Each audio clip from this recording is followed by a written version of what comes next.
Hello guys, welcome to 5th generation Hobby Shop and welcome to another video testing, another vlog. So this is the Glock 19 ng ANC Airsoft Pistol, Glock 19 John Wick, Taran Tactical Innovations. Yan. Airsoft Pistol po siya. Yan, Combat Master Glock 19. This is a compact pistol. Yan. Compact.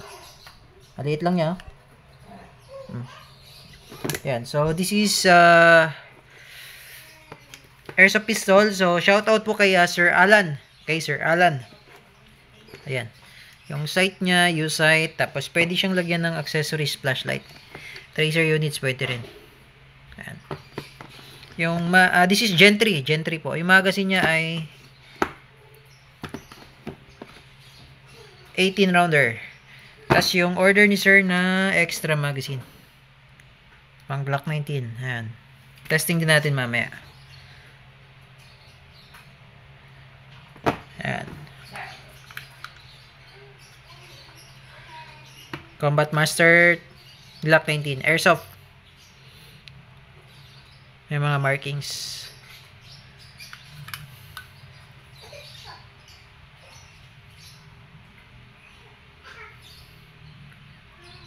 Ayan. Okay. Testing natin ilang EPS.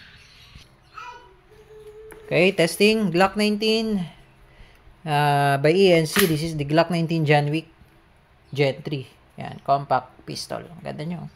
Liit lang nyo. Yan.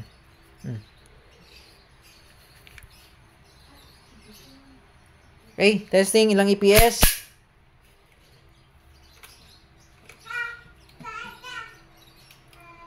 Wait lang. Okay, firing. 314.8. 313.5. Lakas din, ha? 313.8.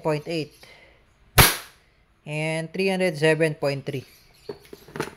Okay.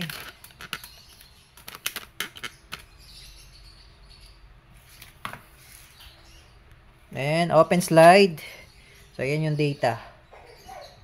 314, 313, 313, 307.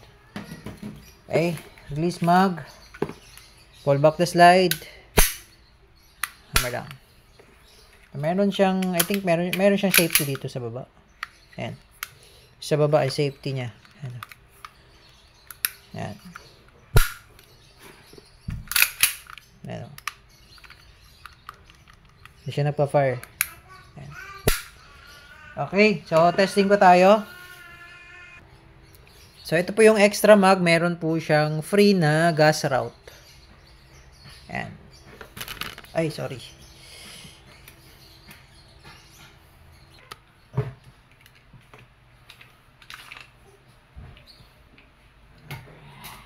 Okay, firing Glock 19 John Wick.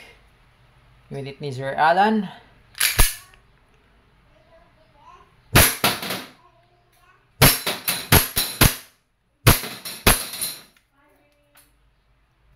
Testing natin yung extra mag. Firing.